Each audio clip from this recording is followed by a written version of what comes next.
Bueno, esta es la segunda sesión del Foro SET. Bienvenidos a todos.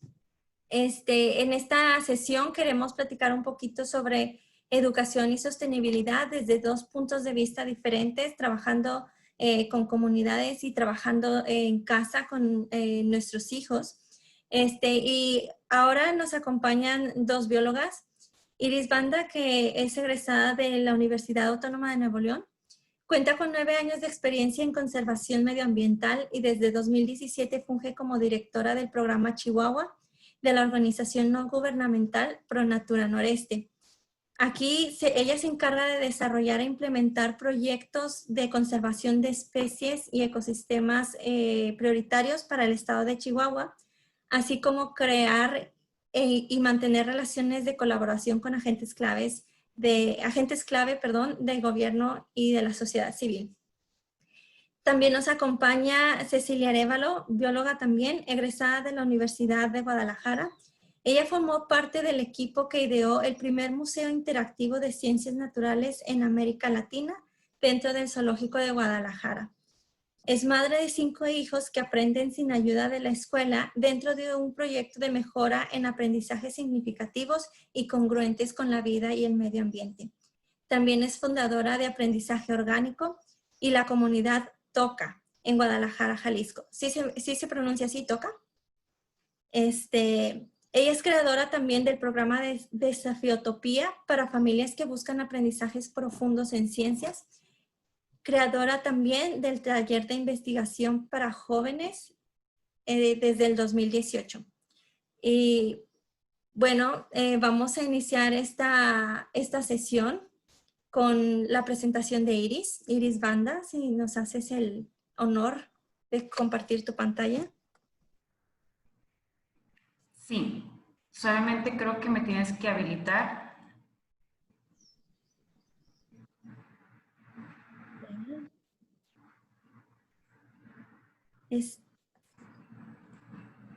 Está habilitado para que compartan pantalla todos los participantes. A ver. Listo.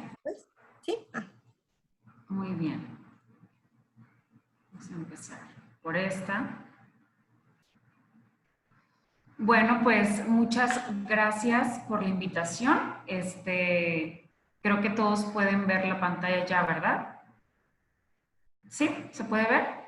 ¿Se ve la pantalla en forma completa o se ve? ¿Sí se ve bien? No, se ve, ¿verdad que se ven? A ver, ahora sí, ¿verdad? I guess. Sí. Gracias. Bueno, pues muchas gracias por la invitación. Yo les vengo a platicar un proyecto que, bueno, ha sido bastante de mi agrado. Es un proyecto de educación ambiental en un sitio Ramsar que se llama Manantiales Geotermales de Julimes, acá en el estado de Chihuahua. Mi nombre es Iris Banda, soy bióloga y actualmente soy la directora del programa Chihuahua para ProNatura Noreste. Pues primero que nada, ¿qué somos?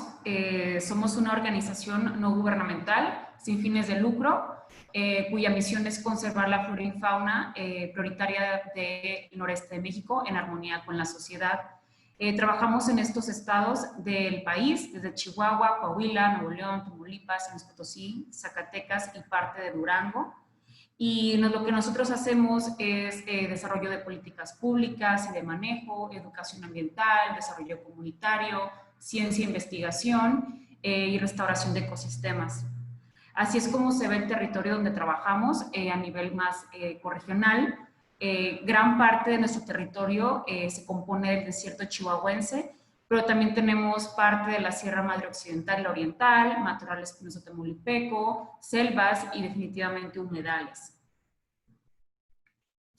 Yo particularmente trabajo en el estado de Chihuahua. Yo no soy de aquí, ¿verdad? Entonces llevo algunos años aprendiendo y maravillándome de la biodiversidad que se encuentra aquí. Es un estado que se encuentra la mayor parte dentro de una zona árida y es impresionante ver que aún cuando la precipitación es tan baja como de 125 mililitros al año, puedes encontrar formas maravillosas de vida, ¿no? Por ejemplo, en el estado encontramos una gran biodiversidad de cactáceas y de plantas De zonas áridas, por ejemplo, el sotol, ¿no? El sotol es una planta que actualmente se utiliza para un destilado, una bebida ya reconocida a nivel nacional e internacional, y es orgullo chihuahuense. Y bueno, el desierto chihuahuense también tiene grandes sorpresas. Por ejemplo, hace mucho tiempo, no ahorita, ¿verdad? Teníamos estas manadas de bisontes que viajaban de Norteamérica al sur de México para refugiarse en el invierno, y pues son procesos ecológicos bien importantes. Todavía existen algunas manadas de berrendos, que es este animalito que ustedes ven en la pantalla, que es un tipo de antílope y es el mamífero más rápido de Norteamérica. También tenemos colonias que son de perrito de pradera de cola negra, que es una especie bien importante para los ecosistemas, que son responsables de generación de hábitat, de mantener sistemas de pastizal saludables. Inclusive investigación ha demostrado que, por ejemplo, los bisontes y actualmente el ganado, a ausencia de bisontes, prefieren alimentarse a las orillas de las colonias de los perritos de la pradera. Entonces, ves la relación que hay en el ecosistema a través de estas diferentes especies. Y aunque pareciera extraño, pero pues en el desierto tenemos fauna bien importante acuática. En el desierto encontramos lagunas permanentes, temporales, ríos, arroyos, y también tenemos manantiales, que es básicamente el objeto de mi plática del día de hoy. Estos manantiales pueden ser también de diferentes formas y también son testigos de la especiación, la generación de especies nuevas adaptadas a las condiciones únicas de cada manantial. Estos son algunos ejemplos de peces del desierto solamente endémicos del estado de Chihuahua. En Pronatura nos hemos puesto las pilas a la hora de hacer monitoreo y cuidar estas especies porque pues básicamente es este patrimonio natural del estado, y también son uno de los grupos también menos estudiados y menos protegidos de perdido en el estado. Pero no todo solamente es fauna, ¿no? Chihuahua es rico también en cultura. Tenemos algunos registros, por ejemplo, de culturas donde trataban de conservar el agua, por ejemplo. Tenemos el centro de Paquimé, en el norte de Chihuahua. Tenemos todavía esta cultura vaquera en torno a la producción de ganado bovino. También tenemos pueblos originarios como los Rarámuri, que están en la sierra, pero que también migran de manera intermitente al desierto. Y a partir del año de 1920 tuvimos la llegada de la comunidad menonita al estado de Chihuahua. Originalmente llegaron al municipio de Cuauhtémoc, pero hoy en día han expandido sus colonias a otras partes del estado y del país, y forman parte muy importante de la cultura y de esta dinámica que hace el hombre con el ecosistema.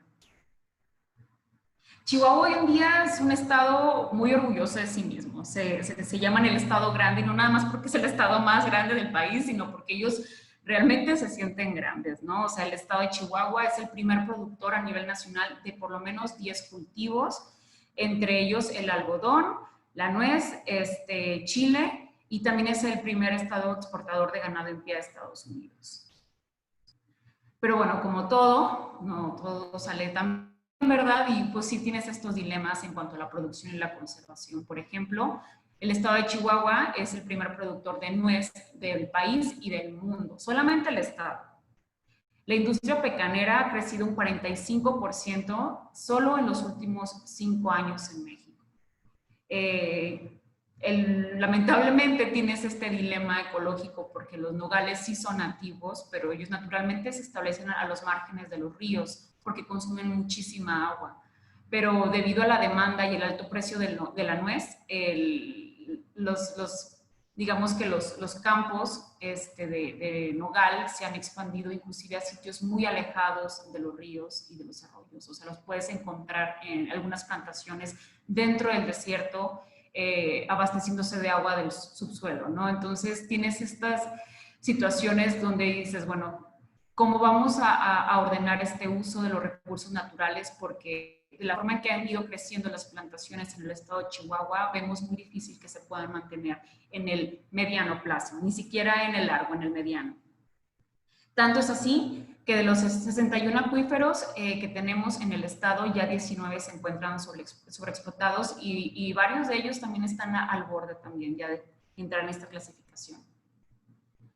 Estos son algunos de los retos que enfrentamos. Definitivamente los humedales se están desecando y los manantiales son uno de los primeros que muestran señales de sobreexplotación del agua. La mayor parte del agua de Chihuahua, me puse un 89, pero realmente me atrevería a decir que es más, como un 90, 95, se destina solamente a la agricultura. También tenemos contaminación por aguas residuales y esa entra de todo tipo de agua, hasta retornos agrícolas, desechos urbanos. También tenemos sobrepastoreo, que a su vez causa una erosión importante del suelo, lo cual tampoco ayuda para la recarga de los acuíferos. En los humedales es muy común encontrar especies invasoras, por ejemplo el cedro salado es una especie de planta que es nativa de Asia y de Europa. Esta especie consume muchísima agua y una vez que se establecen humedales es muy difícil controlarlo. Entonces te encuentras en este dilema y dices, bueno, ¿cómo puedo hacer como organización conciliar todos los aspectos, ¿no? Siempre hemos visto este diagrama de que la sostenibilidad se compone de un balance entre la parte ambiental, social y económica, ¿no? Y eso nos lleva también a abrirnos como organización de conservación, que sabes que para poder lograr tu objetivo no puedes trabajar y nada más ver a las especies o a los ecosistemas tal cual, sino ya tienes que ampliar tu visión a incluir otros aspectos, por ejemplo, el desarrollo económico y social, ¿no? Para poder lograr esta prosperidad en las comunidades y cierto nivel de vida. Y bueno, este es el caso del cachorrito de Julimes. Esta es una especie que es, como lo pueden ver, es un pez pequeñito, como de unos 4 centímetros, que es endémico, no nada más de Chihuahua, sino de un humedal en particular. El lugar donde se encuentra, bueno, es un municipio que se llama Julimes, por eso se llama Cachorrito de Julimes, es el municipio que ustedes pueden ver en rosa en el mapa. Ese sitio es un lugar muy afortunado porque el agua sale del suelo, o sea, hay muchos manantiales, algunos son termales y otros no, y eso ha propiciado, por ejemplo, el desarrollo de centros o balnearios, pero también de una comunidad que se estableció por la agricultura a raíz de esta facilidad de encontrar agua. En el manantial del Pandeño, alrededor del año 2007, se descubrió esta especie de pez. O sea, es un registro bastante reciente. Es el cachorrito de Julimes, que automáticamente pasó a estar en la norma como una especie en peligro de extinción. También se encontraron otras especies. Una es una cochinilla acuática, o se llama también cochinilla de Julimes, y también está en peligro crítico en la lista roja de la IUCN. El guayacón de Julimes es una especie de gambusia que todavía no está descrita. Y también tenemos el caracol de Julimes, que se creía extinto desde el 2001 hasta que se volvió a encontrar en el 2007. Tienes 4 endemismos en un solo manantial.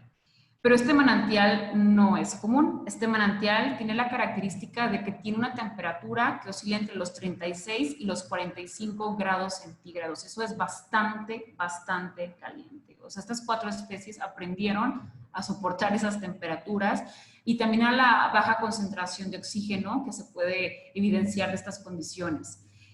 Aquí los productores primarios de oxígeno son cianobacterias, que son organismos primitivos y se consideran de los primeros productores de oxígeno del planeta.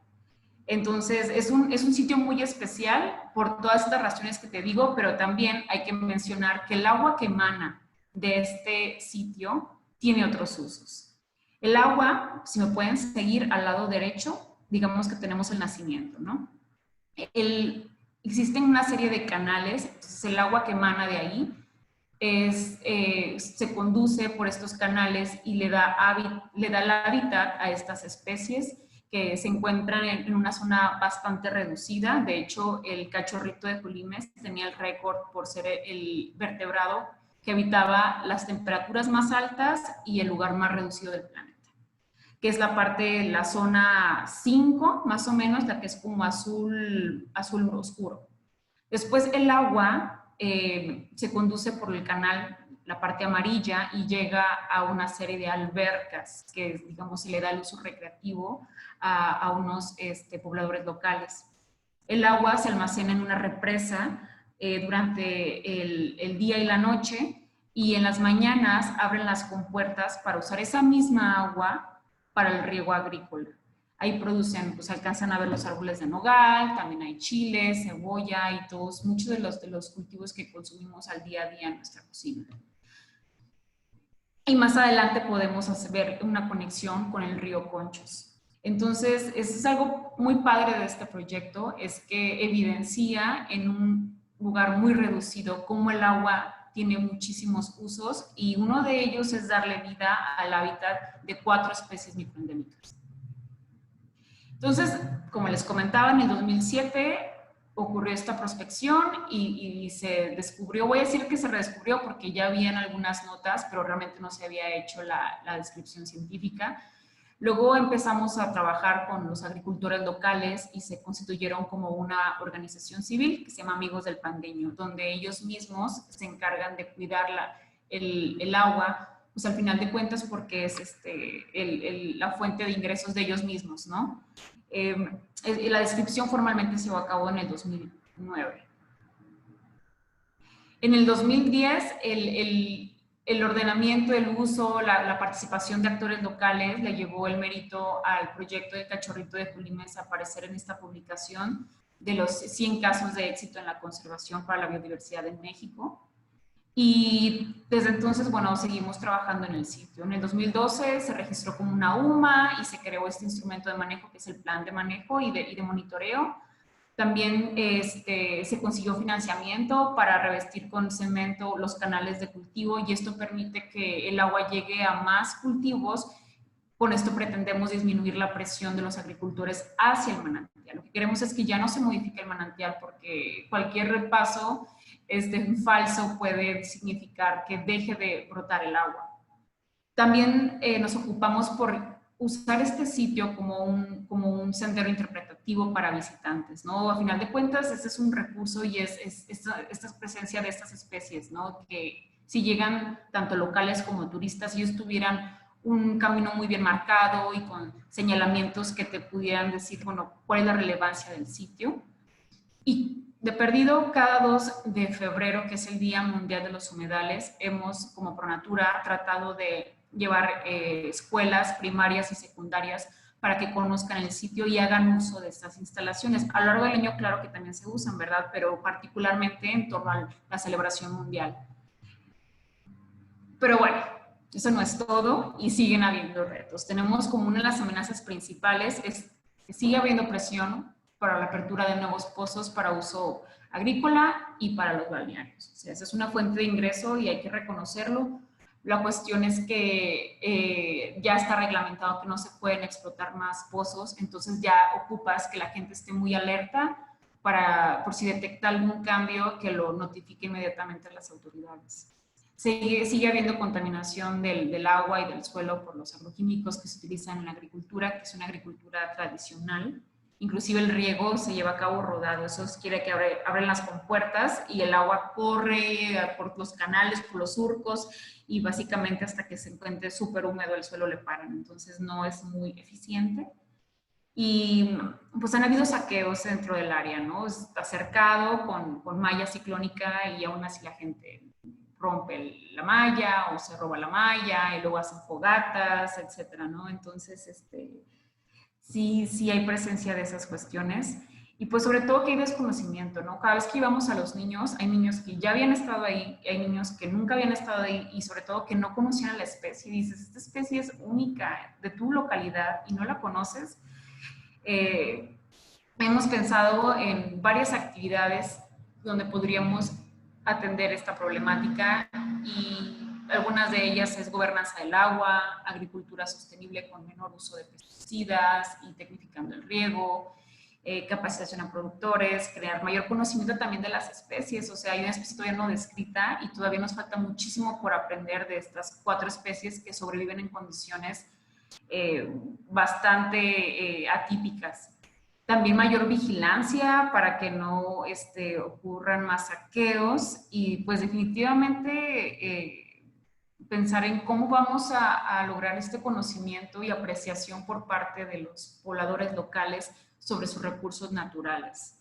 Entonces ahí fue como surgió la idea de usar la educación ambiental para poder atender tanto esto, sino como las demás amenazas del sitio, ¿no? O sea, la gente no conoce la vulnerabilidad en la que se encuentran las especies, por eso tal vez piensan que es fácil perforar otro pozo y no va a haber ninguna otra repercusión, y la cuestión es que no es así. En el 2019 tuvimos la fortuna de obtener un pequeño financiamiento de American Killifish Association, que es una organización que promueve ciencia y educación ambiental, y después pudimos emparejar estos fondos con la Secretaría de Desarrollo Urbano y Ecología de Gobierno del Estado, y entre estos dos recursos creamos o implementamos este proyecto que les platico. El objetivo general de este proyecto es fortalecer el orgullo y la conservación de los recursos naturales, tanto de los pobladores locales y de los visitantes, a través de la generación de diferentes tipos de materiales. Este proyecto lo implementamos de la mano del municipio de Julimes, que desde un principio se mostró bastante interesado y dispuesto en trabajar con nosotros, y pues a ellos también les debemos gran parte del éxito de este proyecto. La primera actividad era desarrollar un manual y un baúl de educación ambiental para educadores. Es decir, ¿cómo puedes generar algo que pueda ser útil en el mediano o largo plazo, ¿no? Entonces pensamos, bueno, si bien podríamos tratar de tener presencia con cada uno de los grupos de estudiantes de todos los niveles de educación de una comunidad de 5,000 habitantes, dijimos, tal vez sea más eficiente si lo hacemos a través de los maestros que ya están ahí en las escuelas. Entonces, hicimos un proceso, nos apoyamos de un facilitador especialista en educación ambiental, Roberto Mendoza, que aparece ahí en la fotografía, y hicimos un proceso participativo y voluntario. Invitamos a diferentes educadores, biólogos que están tanto en la localidad o fuera, como Educoe, Profauna, la escuela primaria, también la CONAM, el municipio, y entre todos nosotros desarrollamos una serie de actividades didácticas para cubrir los grandes temas, que en este caso fueron biodiversidad de Julimes y de Chihuahua, las amenazas hacia los humedales y la agricultura, ¿no? Hablando de que esta es la actividad económica principal de la localidad. Desarrollamos alrededor de 8 actividades y además hicimos un juego de mesa. Estas actividades a veces pueden estar apoyadas de materiales adicionales, para eso era el concepto del baúl, ¿no? Que cada manual tuviera su baúl con todo el material que pudieran ocupar para su aplicación, y que además fuera material que no se fuera a tirar a la basura en el primer uso, sino que fuera a ser reutilizable. Una de las actividades que más nos gustó fue este juego de mesa. Se llama Charras de Julimes, y dentro del conocimiento local, charras es como una historia, una anécdota, ¿no? Entonces usamos esta palabra para el juego de mesa, y es un juego donde hay ciertas tarjetitas y van avanzando hasta que llegan al centro y ganan, y pues cada una de esas tarjetas incluyen actividades tanto de imitación o de preguntas y respuestas, de cantar o de moverse o de imitar. Y la idea es no nada más dar a conocer la parte de biodiversidad, sino también la parte histórica o cultural de la localidad, ¿no? Entonces ahí aprendes porque aprendes. Otra actividad que hicimos está más relacionada con el arte. Se nos ocurrió que una forma en que tanto los pobladores locales y los visitantes pudieran conocer más de la historia y de la biodiversidad de la localidad era a través de un mural, ese típico mural que encuentras en las cabeceras municipales de los municipios o las oficinas de gobierno. Bueno, pues en Julimes no había. Entonces ofrecimos el proyecto al municipio y ellos estuvieron encantados. Entonces quisimos hacerlo participativo y lanzamos una convocatoria con apoyo de la Secretaría de Cultura de Gobierno del Estado para pintores chihuahuenses. Recibimos los trabajos y seleccionamos el que consideramos el mejor trabajo. A esa persona se le premió con un premio en especie y en efectivo, y pues yo creo que más que eso, bueno, los pintores son muy apasionados. Obviamente el mayor premio para ellos para ella, es el poder participar elaborando un mural que va a tener un uso en el largo plazo, ¿no? O sea, un mural es precioso, una pieza de arte básicamente, ¿no? Este fue el mural ganador. y fue muy padre porque en la ceremonia de inauguración la gente comentaba con emoción que qué bonito estaba y se acercaba, identificaba cada uno de los lugares y de los edificios y decía, le voy a tomar una fotografía y se lo voy a mandar a mi pariente en Estados Unidos, no hay mucha migración. Entonces, sabes de antemano que sí tuvo el efecto que tú querías. Finalmente, tuvimos otra actividad que era la expresión artística en los niños y adolescentes. Entonces, aquí se nos ocurrió acercarnos al albergue municipal. Este albergue recibe a los niños de lunes a jueves de cada semana, mientras que sus papás trabajan. Entonces, son niños que están sin sus papás de lunes a jueves y dijimos, creo pues que es el público perfecto para esta actividad. Nos acercamos con unos estudiantes de la Facultad de Artes Plásticas de la Universidad Autónoma de Chihuahua y ellos se encargaron de desarrollar e implementar unos talleres de urbanismo con los niños. O sea, la parte de detonar la creatividad, el pensamiento y todo esto. Entonces, se organizaban por equipo los niños junto con un estudiante de la facultad y les cuestionaba y les pedía que plasmaran sus ideas en papel. Entonces, juntamos las ideas de todos estos niños e integramos un solo mural, que es el que ustedes ven abajo a la izquierda, el cual se pintó en una barda en una avenida principal de Julimes. O sea, si tú vas a llegar a la cabecera donde está la plaza y el kiosco, te vas a topar con ese mural. Entonces, los niños estaban muy contentos, definitivamente no era una actividad que ellos hayan probado en el pasado, e inclusive el chico que sale en la fotografía de abajo, él sí es adolescente, y él se quedó hasta que se terminó el mural como a medianoche.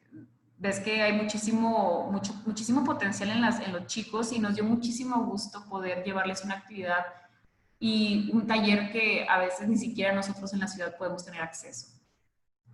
Entonces aprendimos varias lecciones, definitivamente, y esto no es nuevo, la educación ambiental facilita muchísimos procesos. Entonces es más fácil dialogar con una persona que ya tiene sensibilidad sobre temas críticos como el agua y su función y cómo se está escaseando, ¿no? También pudimos comprobar que el arte es un excelente medio de educación y de expresión. Lo vimos a través tanto del mural en el ayuntamiento como el mural urbano que hicieron los niños y los jóvenes.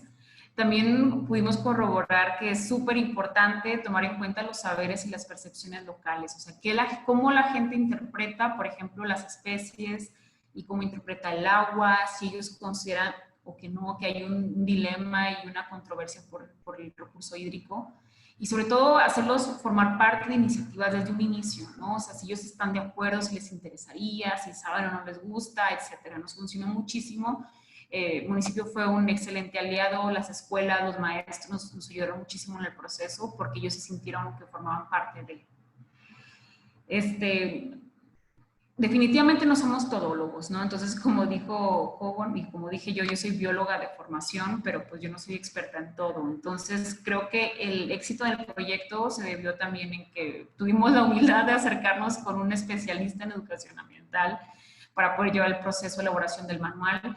Y también en el caso de lo del muralismo, ¿no? O sea, los chicos eran estudiantes apenas de la facultad y definitivamente tenían otra forma de operar, ¿no? O sea, ellos podían ver oportunidades donde a veces nosotros no las veíamos y es importante que nos apoyemos de las personas que ya tengan experiencia. Y bueno, fue un proyecto muy grato. Los niños pasaron, aparte de conocer a la especie, a sentirse orgullosos de tener especies endémicas, únicas en el mundo, ¿no? Pues le preguntábamos qué los hacía sentir orgullosos de vivir en Julimes y una niña de 10 años dijo que tenía el pececito. Y luego les preguntamos qué les dirías a las personas que llegan a pasear a Julimes, o sea, porque reciben muchísimo turismo. Dijeron que Julimes es un mundo muy alegre. Entonces es la percepción linda de los niños que tienen por su municipio, que lo quieren tal y como es, y que sabes que son también muy buenos aliados en esta tarea de conservar los recursos naturales de la localidad. Y pues me parece que eso es todo lo que les quería compartir en 20 minutos. Espero que no me haya pasado. Y pues muchas gracias por su atención.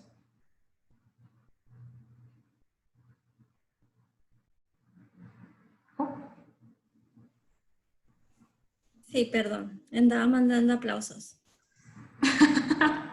Gracias. Pues me agradó mucho tu presentación, muchas gracias. Olvidé mencionarlo al inicio pues, de la sesión. Cada sesión se divide en 2 charlas cortas, entre 15 y 20 minutos, y al final tenemos una sesión de diálogo donde podemos preguntar, pero también compartir experiencias o ideas, ¿verdad? Entonces, ahora vamos a darle paso a Cecilia Arévalo de Aprendizaje Orgánico a que nos comparta sus ideas y sus experiencias.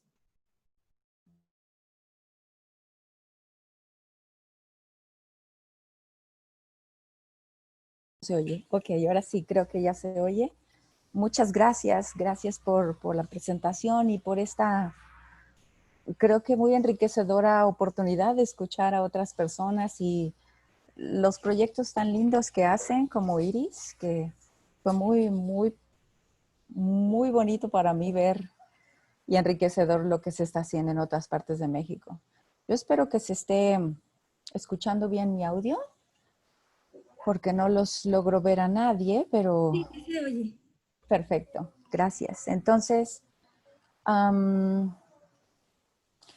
creo que fue muy bueno lo que Iris platicó antes de mí, porque nos da una muestra de lo maravilloso, rico y diverso que es nuestro país y del inmenso privilegio que tenemos de gozar esta riqueza, de utilizarla de la mejor manera y de la más congruente con la vida y de ir un paso más allá, de hacer algo mejor de lo que tenemos.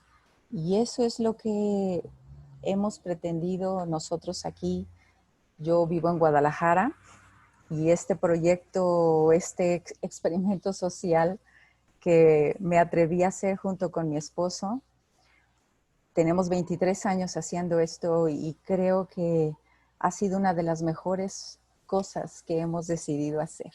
Y voy a compartir aquí mi pantalla.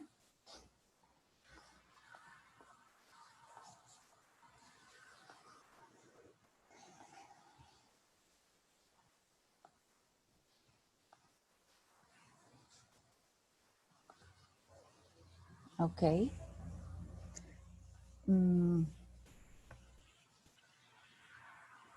Como ya vimos, y yo solamente quiero dar un repaso muy pequeñito de esto, tenemos un planeta mega diverso, un país bellísimo, mega diverso, riquísimo en muchas cosas. Yo quise poner solo un ejemplo, un pequeñito ejemplo de la riqueza que todavía tenemos. En Conavio leí hace poco que hay 50,000 especies de plantas comestibles en el mundo. 50,000 es un número muy grande. Yo conozco varias, pero no tantas. No sabía que las plantas comestibles en el mundo fueran de ese tamaño.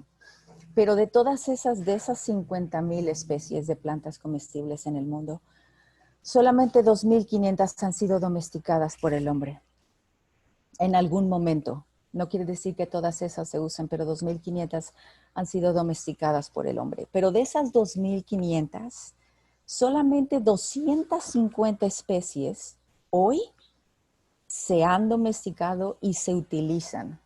Y están bien conocidas, están bien estudiadas y son las que manejamos en este momento.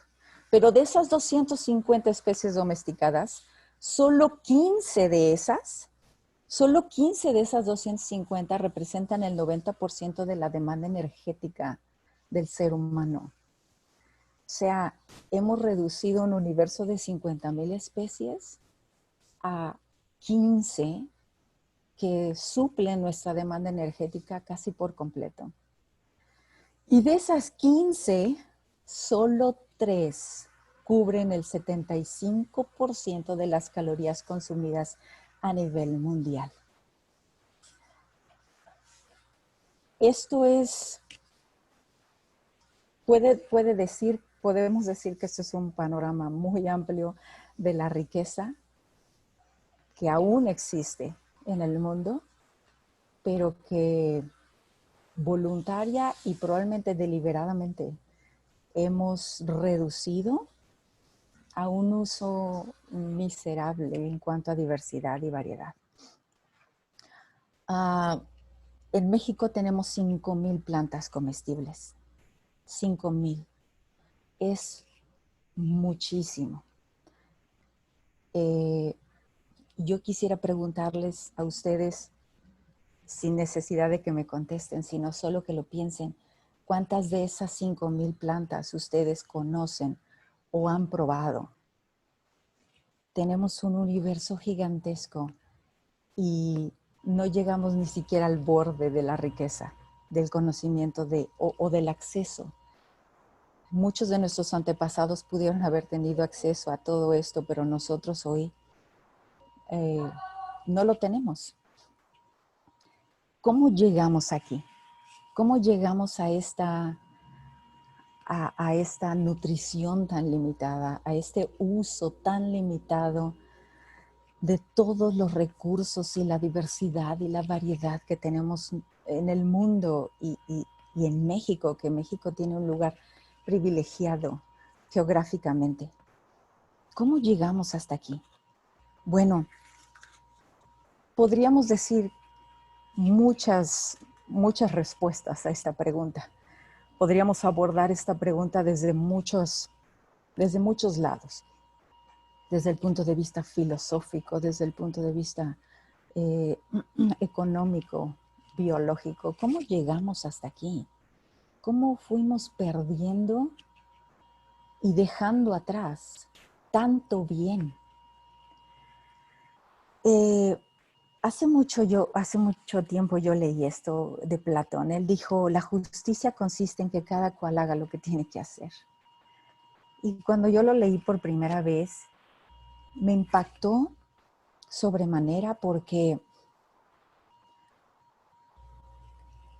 aunque podríamos pensar desde temas filosóficos más profundos, quisiera quedarme en la superficie de esto.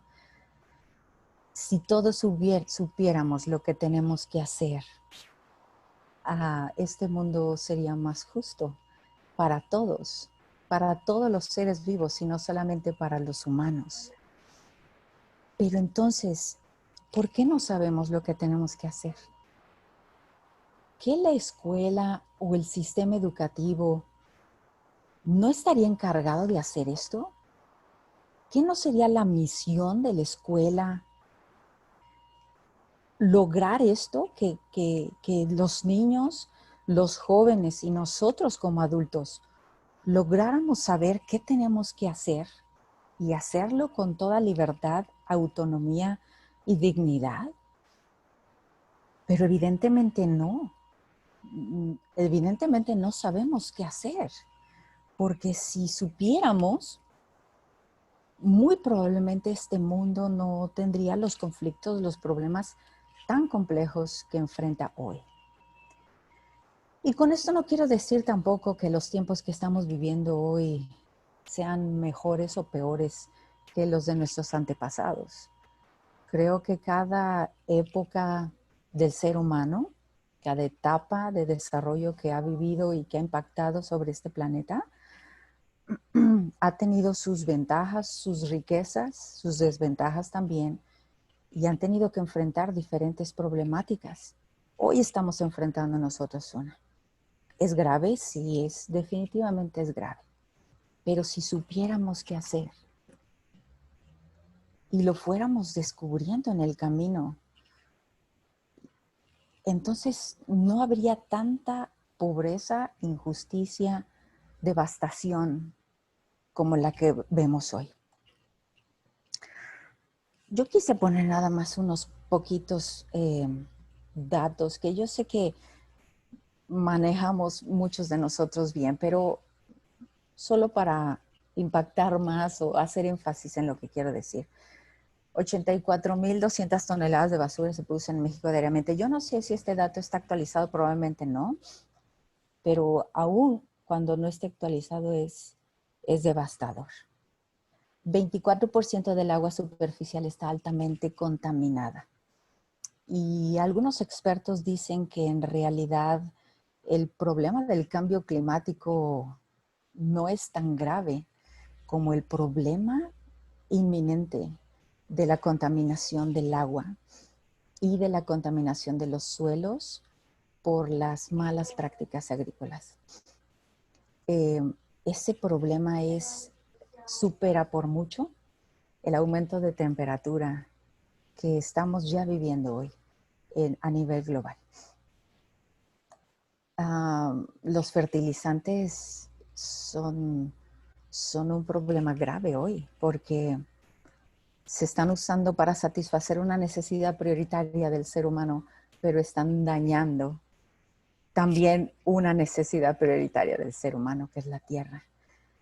Y este dato a mí me llamó mucho la atención. El 96% de la biomasa global es de mamíferos es igual a ganado más humanos. O sea, el 96%, si juntáramos al ganado y a los humanos, seríamos el 96% de la biomasa. Y los demás, y las demás expresiones de vida, ¿qué ha pasado con ellos?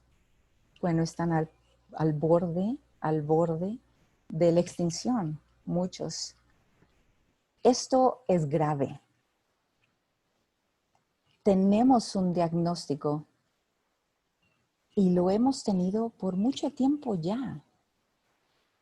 Logramos divisar dónde está el problema y aún puedo decir que logramos tener ya algunas soluciones eficaces y eficientes para los grandes males que estamos enfrentando. Pero entonces, ¿dónde comenzó todo esto? ¿Cómo llegamos hasta aquí?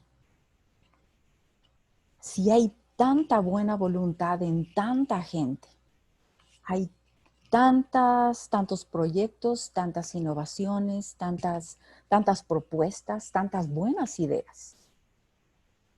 Aún con todo eso, llegamos a estos datos que nada más son una muestrita pequeña de la complejidad a la que estamos enfrente.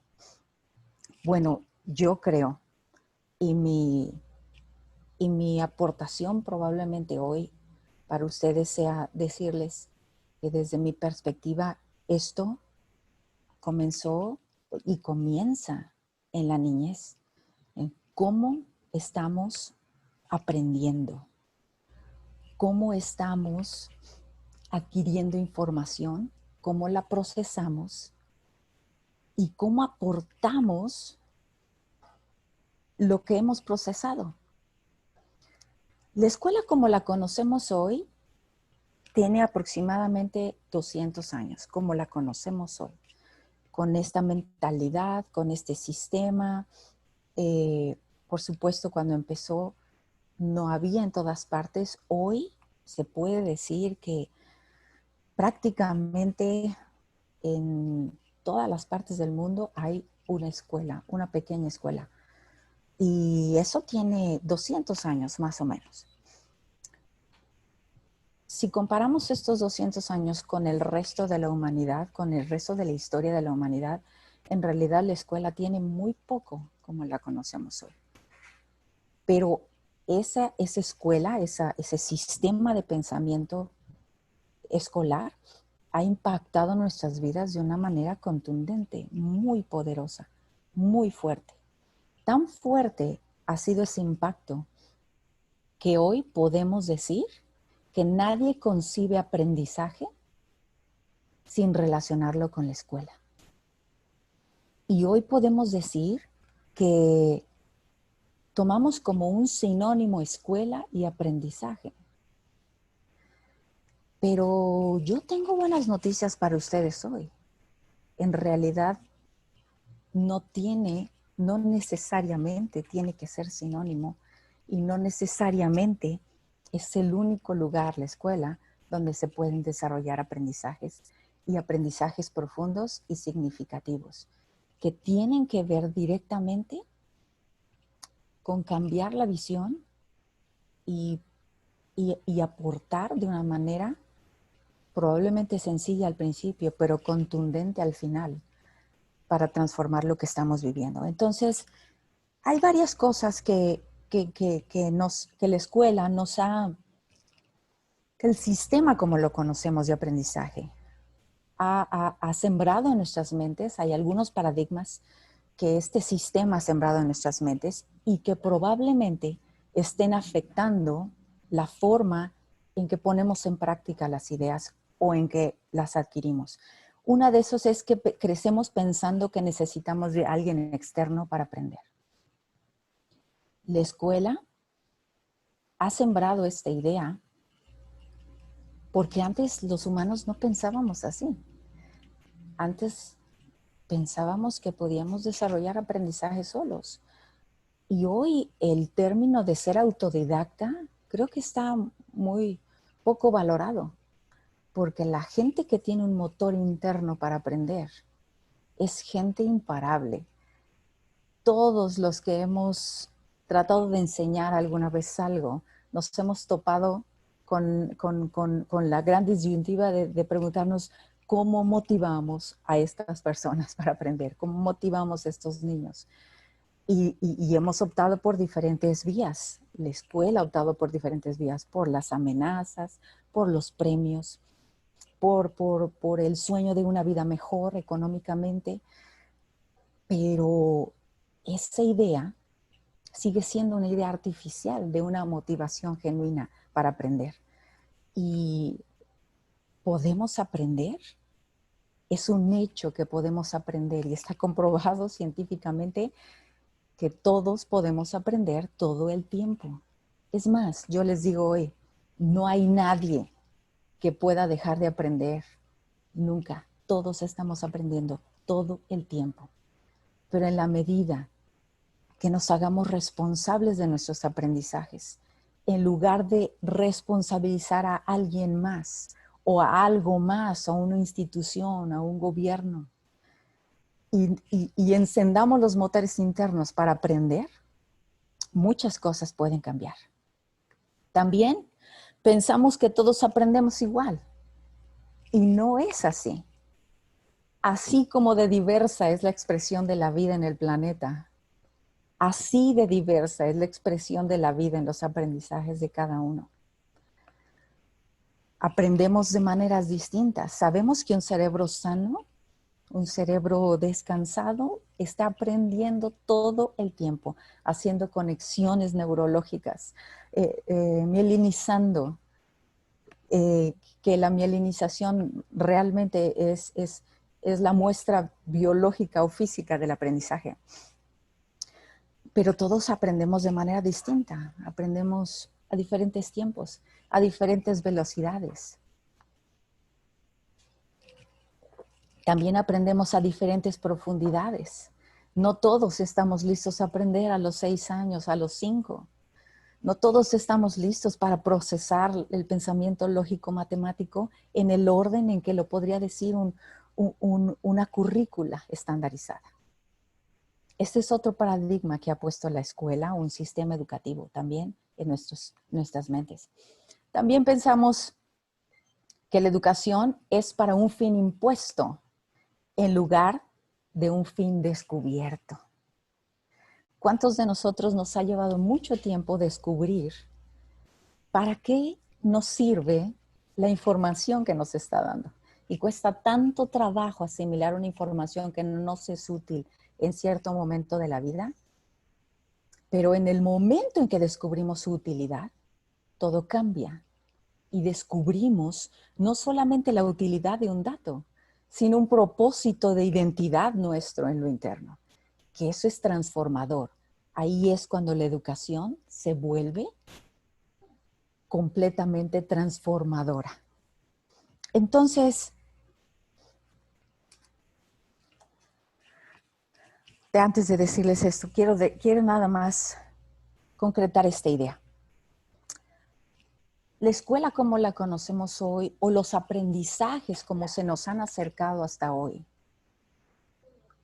probablemente no cubren los propósitos más profundos de la necesidad humana de adquirir identidad y de encontrar un propósito y una ruta en la vida. Los hemos limitado a que sean aprendizajes para producir un bien económico o un bien social sin haber encarnado en nuestro interior. Entonces, creo yo, y tengo la muestra en mis manos de que tenemos que cambiar la visión y la estructura fundamental de para qué se aprende y por qué se aprende y cuándo se aprende. Si lográramos cambiar esta visión, si lográramos involucrar nuevos paradigmas en nuestra mente que nos llevaran a funcionar de otra manera, probablemente los cambios detonarían desde el corazón y la mente de cada niño, de cada joven, de cada adulto que se atreva a aprender de manera genuina, y eso se reflejaría en alivio y bienestar total. En realidad, la educación debería buscar que el ser humano expresara la mejor versión de sí mismo. Bienestar total, bienestar particular y bienestar colectivo. Y si vemos lo que ha logrado la educación hoy, entonces estamos lejos de haber alcanzado el ideal. O tal vez tendríamos que cambiar completamente el rumbo de lo que hemos concebido como educación hasta hoy y reajustarlo para que sea congruente con la vida. El sistema actual es incongruente y por lo tanto es insostenible. Hay muchas cosas que podría aportar para ustedes hoy en cuanto a la incongruencia del sistema actual, pero les digo, si no cambiamos la manera de enseñar y la manera de aprender, probablemente nunca vamos a lograr los cambios que necesita la humanidad en este momento y que son no solamente urgentes, sino son de vida o muerte.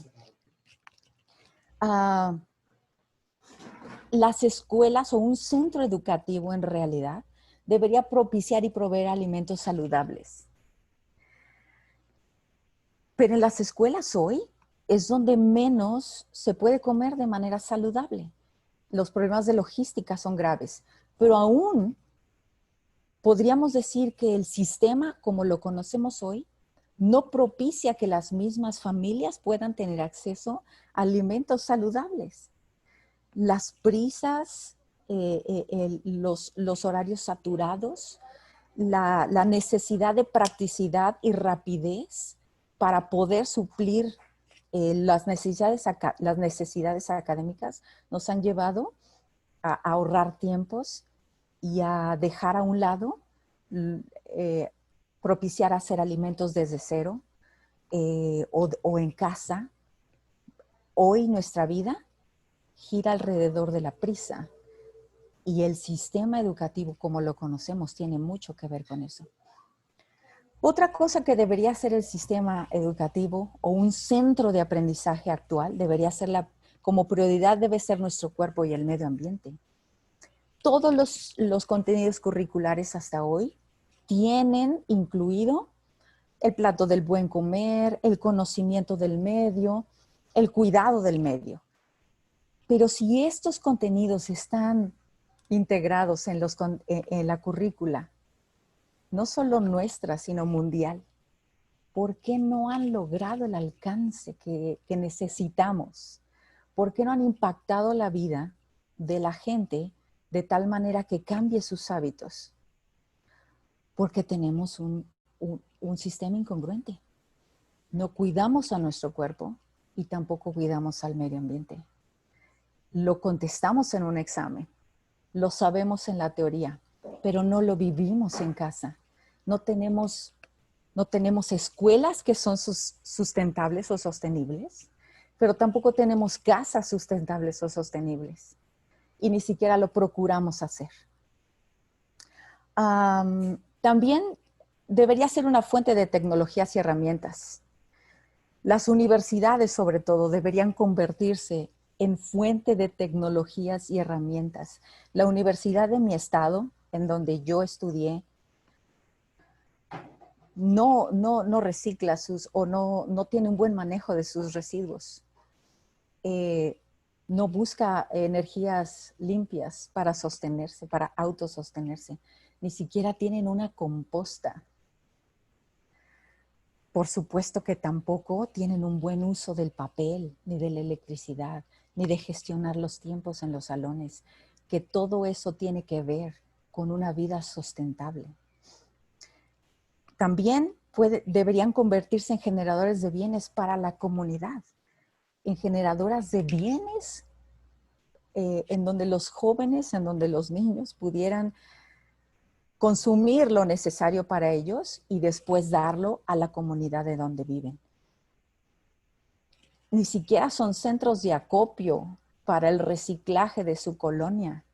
Apenas hay algunos proyectos emergentes, pero que no representan ningún porcentaje significativo para un cambio real en una ciudad o en un poblado. Y por supuesto, las escuelas o los centros educativos deberían ser por excelencia las de menor impacto al medio ambiente. Pero hoy no es así. Y deberían ser prioridad, porque ahí es donde los jóvenes aprenden, ahí es donde los niños desarrollan un estilo de vida distinto, una visión, una cosmovisión radicalmente diferente. Entonces, yo vi todo este panorama hace mucho tiempo. Yo siempre quise aportar a mi comunidad, siempre quise aportar de manera eficaz y eficiente.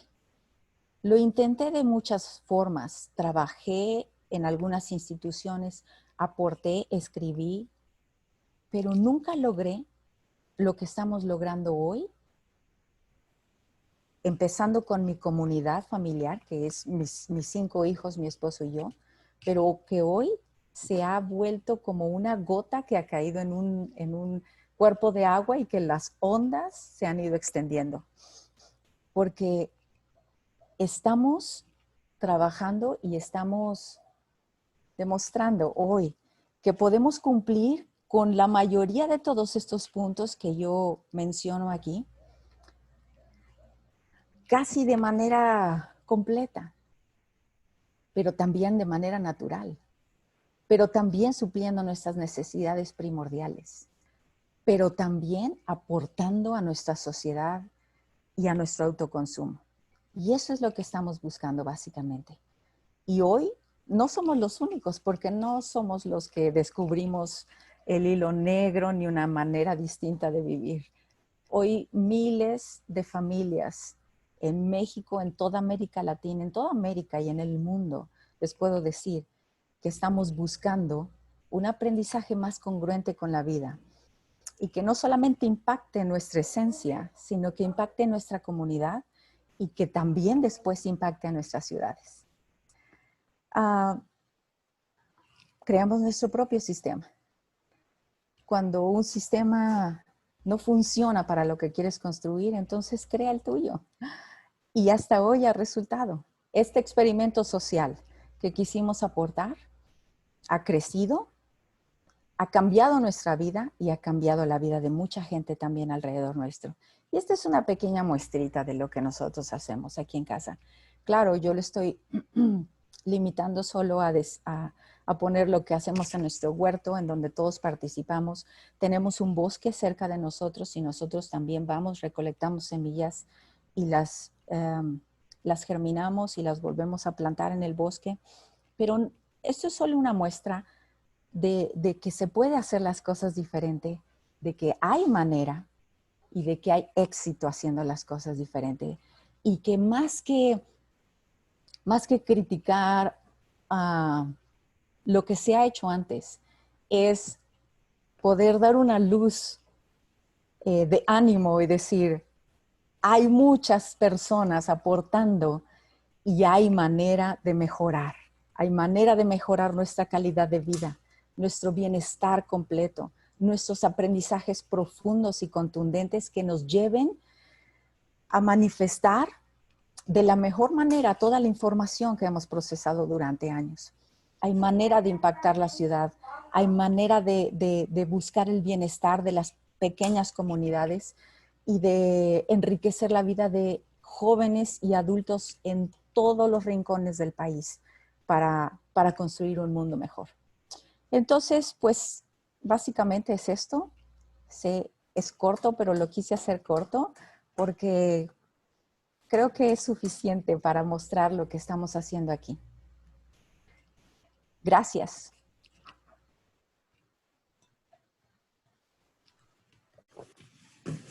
Hola, muchas gracias. No te preocupes, David. De todos modos, para los que se tengan que ir, la transmisión está siendo grabada, así es que la podrán ver dentro de la misma página o posteriormente el día de mañana a las 2 de la tarde se publica en YouTube. Muchas gracias por estar presente. Y gracias a Iris y a Cecilia. No sé si prefiere que le diga Cecilia o Ceci o como prefiere que le llame. Ceci, está bien, o Cecilia, como tú te sientas muy bien, no hay problema. Gracias. Y bueno, no sé si alguno de los asistentes tenga alguna pregunta. Si no, pudiera yo comenzar. Vamos a ver. Vamos a ver lo que decía David. Creo que todos lo pueden ver. Dice, solamente dejo una opinión. Definitivamente la educación ambiental es una herramienta esencial para lograr la conservación y sostenibilidad. No hemos sido eficientes en demostrar qué sirve. Es necesario que se formen equipos multidisciplinarios en cuanto a educación, pedagogos, sociólogos, antropólogos. Saludos y gracias. Pues sí, yo creo, a mí me tocó, no sé cuál sea las experiencias que tengan todas las personas que estén aquí, pero mencionando algo que decía Ceci, es que a mí me tocó trabajar como responsable de ecología en un colegio y yo tenía un problema, bueno, para mí era un problema, ¿verdad? Porque yo quería inculcar esta parte ambiental y meter más proyectos en los que pudiéramos conjuntar las demás ciencias dentro de proyectos ambientales, ¿verdad? Pero creo que, digo, como la enseñanza debe de iniciar en la etapa en la niñez, pero si uno como maestro, como guía, no está abierto a esa posibilidad para crear esos grupos multidisciplinarios, es ahí donde yo creo que la escuela, y no tanto la escuela como sistema educativo, sino también la escuela como su personal, vaya, el grupo humano es el que está limitando también en cierta forma la enseñanza de la educación ambiental, ¿verdad? No sé qué opinión tengan ustedes.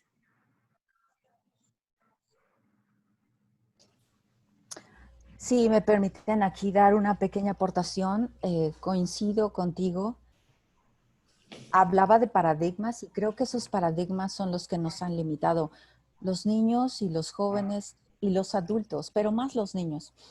Todo el tiempo quieren aprender, todo el tiempo quieren tocar, todo el tiempo quieren preguntar, pero las limitantes las hemos puesto nosotros porque debemos estar sometidos a un sistema que requiere que se resuelvan las cosas en cierto tiempo y a cierta velocidad.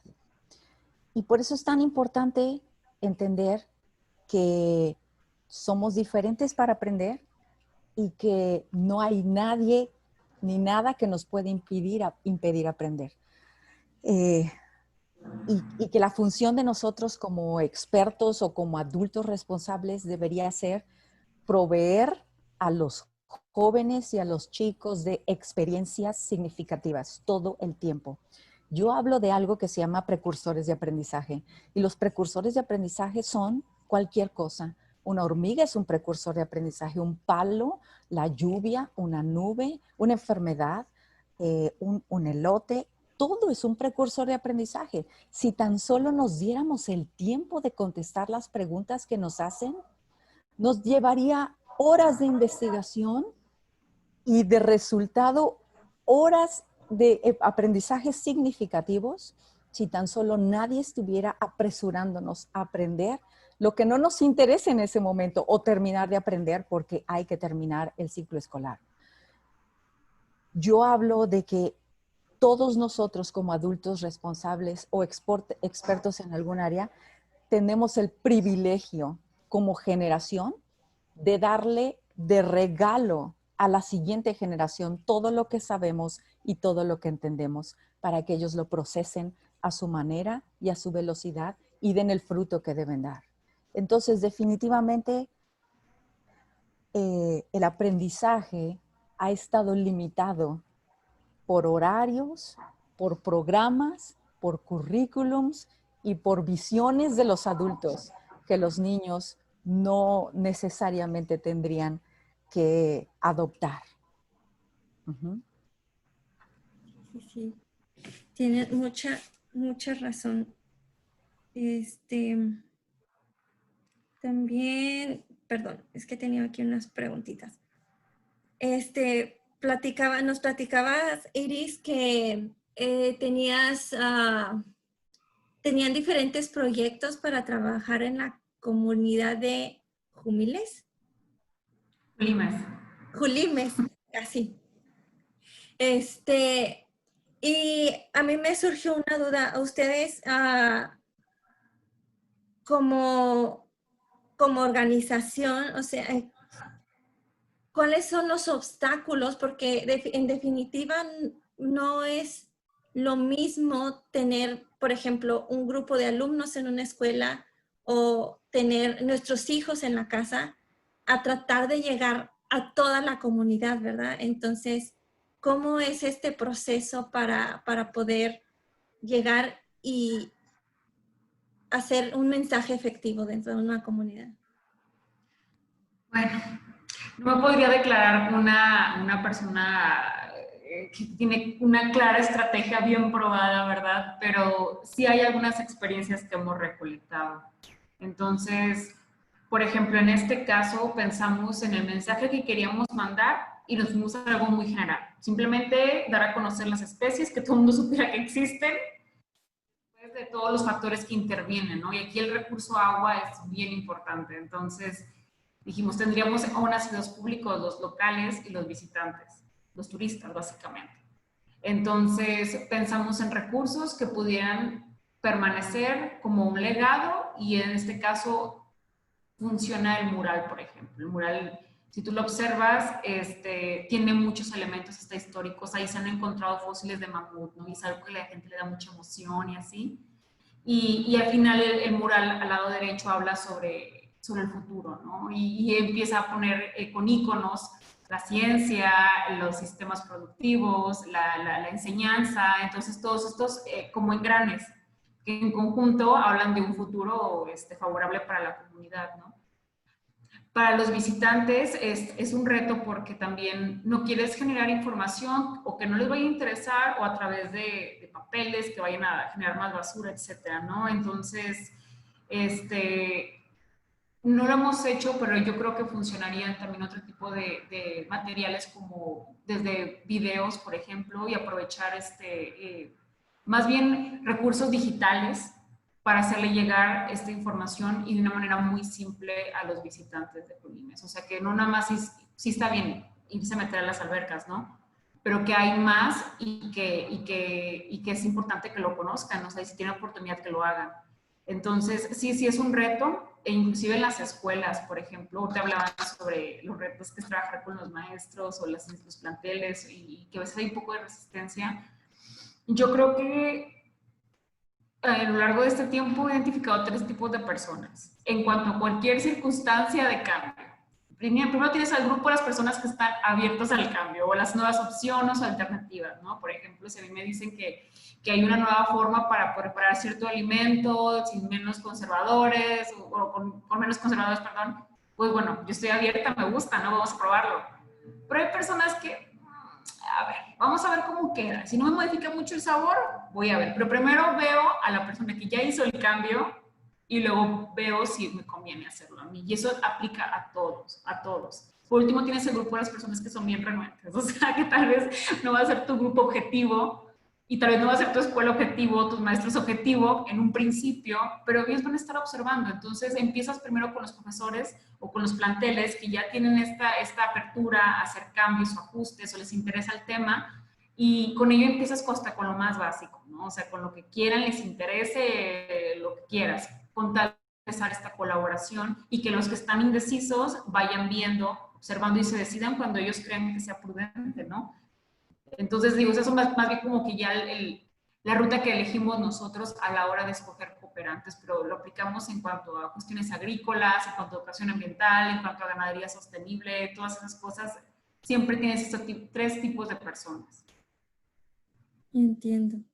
Eso está muy interesante. Recuerdo que en las charlas, las pláticas que estuviste tú de anfitriona sobre las aves en la migración, que fue el mes pasado, me parece, hablaban de un área de la cosecha de café, las áreas cafetaleras en Colombia, que querían utilizarlas para, pues, hacerlas más amigables a las aves.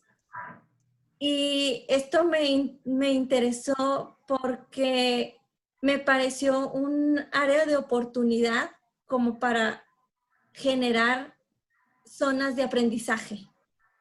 Zonas a las que, ok, yo tengo mi cosecha, ¿verdad? Tengo mis campos de cosecha, pero puedo invitar a la comunidad a que vengan a conocer lo que tenemos aquí. Bueno, eso es un modelo muy usado, le llaman unidades o sitios demostrativos. Y algo que se ha probado es que cuando ya tienes un sitio montado con experiencias y con cosas que son visibles o tangibles, la gente se siente ahora más abierta, ¿no? Como que puede apropiarse un poquito más de esa idea. Y puede ser, en este caso, por ejemplo, de una escuela o de una administración municipal piloto o sostenible o ambientalmente, o sea, pero ese va a ser más fácil la comunicación entre funcionarios a funcionarios o prestador a prestador de servicios turísticos, etcétera, ¿no? Pero sí es bastante útil y muy probado ya. Está muy interesante. A ver, aquí dice Gaby, dice, definitivamente el aprendizaje debe tener una motivación y una aplicación en la vida para que se pueda reforzar. Se necesitan muchos cambios en los ritmos de vida actuales, como lo comentan. Y pues sí, de hecho, eso estaba pensando también cuando comentaba Ceci sobre que en las casas podemos nosotros,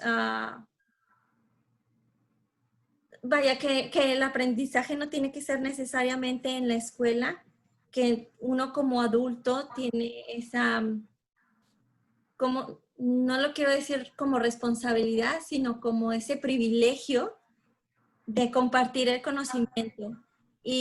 Pero lamentablemente, como menciona Gaby, es que sí, digo, estamos tan absorbidos por el trabajo que a veces no nos damos tiempo a pensar en que tenemos ese privilegio de enseñar a las futuras generaciones cómo se pueden hacer las cosas, no de una manera diferente. Bueno, sí es una manera diferente, pero a lo mejor es una manera que ya se usaba antes, digo, en época de Aristóteles, Platón. Ellos se salían y en sus caminatas aprendían, investigaban, observaban.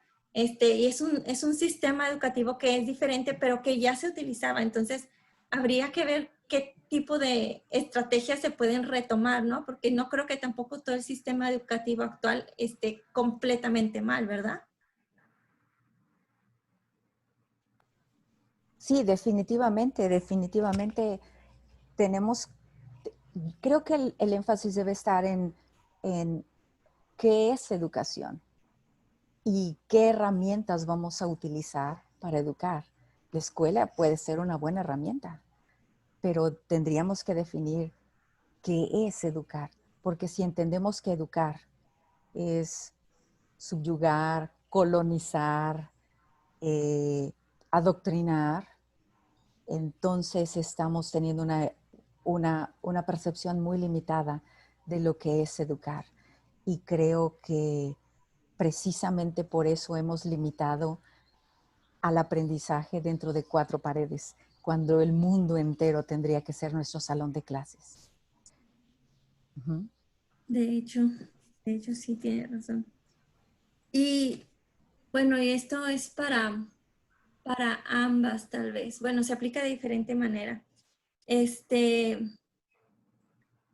por ejemplo, si yo de momento no tengo hijos, pero uno llega, cuando llega ese momento, ¿qué es lo que podemos buscar o esperar o cómo uno como padre pudiéramos complementar esa educación que ellos reciben en las escuelas?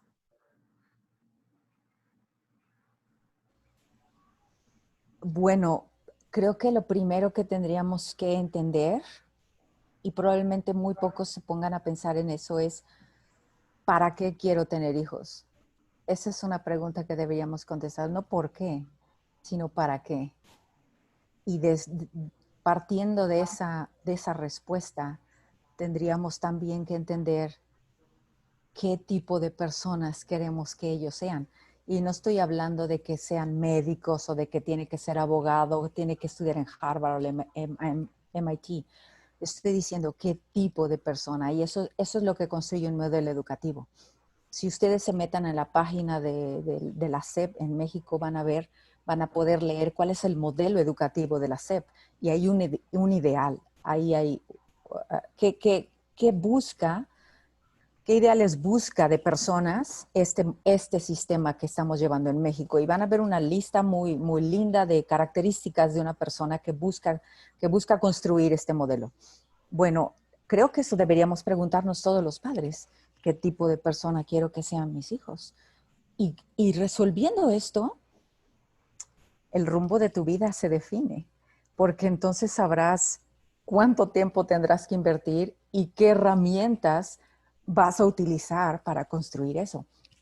Puede ser la escuela, puede ser otra manera de aprender, pero si la herramienta que estás encontrando aporta para tu plan, úsalo.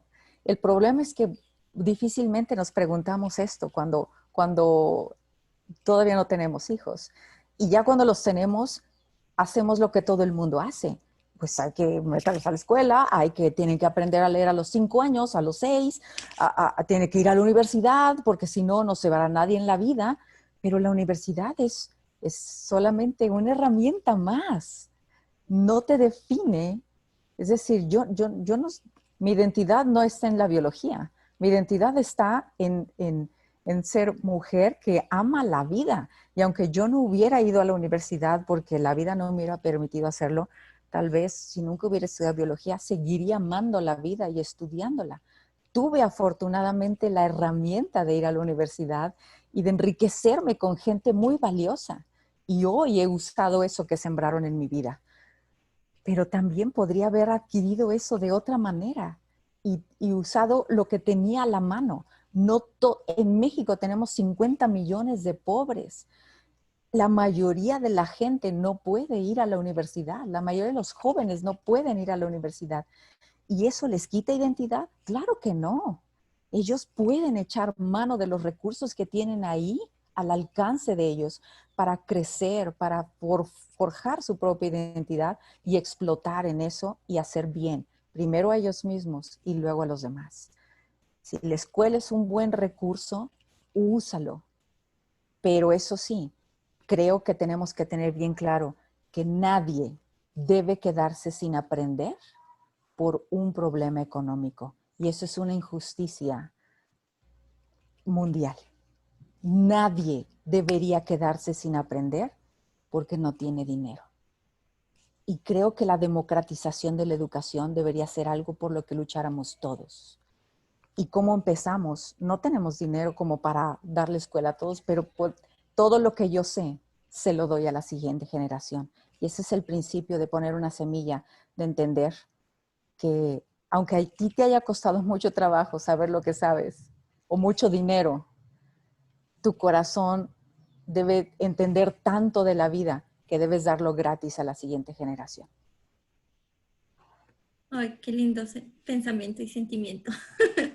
Qué bonito, Ceci. Oye, pues, sin un nivel tan profundo de análisis como Ceci, yo tengo apenas un niño de 3 años, ¿no? Así que, sin embargo, sí me he enfrentado a ese análisis, ¿no? De que me gustaría facilitarle a mi hijo, ¿no? Y que está en mis manos, ¿no? No todo va a estar en mis manos. Entonces, pues ahorita tal vez no está en el momento de empezar ni siquiera una educación formal, ¿no? Pero algo que yo siempre he tratado es de conectarlo con el entorno y con la naturaleza.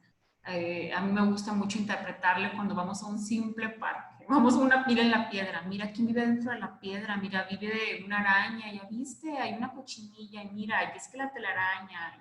A ver, encontraste un cono de un pino, a ver, ¿cuál es el pino de todos estos? O sea, y eso ya lo hace una persona que observa el entorno, ¿no? Y ve que una simple roca sirve para darle hábitat a una hormiga, a una araña y una cucaracha que nos tocamos ese día, ¿no? Y sí, pues tal vez va a ser su camino, va a ser irse a un área que va a ser muy diferente a la mía de biología, ¿no? Y yo creo que no está peleado nada con eso. Ojalá que el camino que él tome y la profesión que él tome, siempre lo sea considerando su papel como ser humano en el planeta, ¿no? Y se va a notar tanto en su trabajo, pero también en su forma de vida, en su estilo de vida, cuando tenga su casa, cuando pueda tomar decisiones de consumo, por ejemplo, porque hay un día que se va a platicar de eso, ¿no? Entonces, pues hay decisiones que tomas al día a día y que eso habla mucho de cómo piensas y qué tan fuertes son tus convicciones, ¿no? Entonces, es lo que mínimo que yo le quiero transmitir a mi hijo es eso, o sea, que si está en sus manos, que trate de tomar las mejores decisiones posibles, tomando en cuenta todo, la parte de justicia social, la parte ambiental, que es bien difícil, es bien difícil, no sé cómo le sienten ustedes, ¿no? Tomar esos, ya el día a día te quedas, ay, esta no, ¿qué le hago? Pero es que está bien caro, pero bueno. Pero bueno, que haga lo posible dentro de sus manos. Claro. ¿Alguien más tiene alguna pregunta o algo que quiera compartir al respecto? ¿Cómo se sienten o qué opinan? ¿Cuál es su experiencia en este sentido de querer enseñar o educar acerca de sostenibilidad o aprender? Lo pueden escribir también en el chat y yo lo leo si son algo tímidos. Bueno, y por último, la última pregunta que quería hacer es parecida a la que le hice a Ceci, pero va para ti, Iris. ¿Cómo las organizaciones no gubernamentales como Pronatura pueden complementar la educación que se da en casa o en las escuelas? ¿Cómo podemos acceder a ese tipo de educación? Muy bien. Fíjate que sí es una línea de perdido de mi organización, una línea bien identificada, la parte de educación y comunicación estratégica, ¿no? Entonces, hemos trabajado mucho en más, o sea, en áreas rurales más que en las ciudades, sin embargo, sí hemos trabajado en las ciudades. Entonces, algo que buscamos es que las personas que se acerquen con nosotros, valoramos mucho cuando ya tienen una idea un poquito más aterrizada y concreta. Entonces, nosotros siempre lo que tratamos de hacer es complementar lo que ellos traigan a la mesa, discutirlo, mejorarlo y empezarlo a echar a andar, ¿no? O sea, definitivamente ocupamos la colaboración, tanto en ideas en implementación de las dos partes, ¿no? Pero muchas veces ya podemos nosotros contar y compartir experiencias o materiales o ideas y ahí se da la colaboración muy rápida. Pero cuando es algo muy nuevo, o sea, sí vamos a requerir llevar todo el proceso de planeación para poderlo cristalizarlo y que realmente sea como lo imaginamos desde un inicio, ¿no? Entonces, así es como realmente trabajamos bueno, viéndolo desde afuera, ¿no? Si es una institución interesada en, que tiene una idea, es la forma como colaboramos con ellos. Entiendo. Entonces, bueno, yo sé que tú estás en Chihuahua, pero las personas o una colonia, por ejemplo, tipo mi colonia, si quisiera yo organizar algún tipo de taller de educación ambiental, ¿se pueden contactar a estos tipos de organizaciones? Yo creo que sí, ¿eh? O sea, generalmente ese tipo, si son pláticas, por ejemplo, o inclusive si es una jornada muy ordenada y sistematizada en cualquiera de los dos escenarios, estamos siempre de participar. A veces me dicen, queremos abordar tal tema, ¿no? Y dices, bueno, ¿quién de todos sabe mejor sobre este tema, verdad? Y esa persona que invitamos a participar. O si no, a veces invitamos a otros conocidos que dominan o son especialistas en algún tema en particular. Y eso solamente en el tema de charlas, ¿no? Hay proyectos más pequeños. Por ejemplo, si hubiera sido muralismo urbano en una colonia, en este momento, pues yo daría como ejemplo el que hubo talleres antes, ¿no? Nomás para pintar ahí como queramos, sino más bien que sea un poquito más ordenado. Es algo que fácilmente se puede hacer en una semana, por ejemplo. O tenemos un caso donde se ha financiado plantas no sé cuál es el nombre, pero era como biofiltros, o sea, básicamente utilizan materia orgánica, inclusive lombrices, yo creo, para poder tratar el agua de residuos domésticos antes de liberarlos en una laguna, que es súper importante.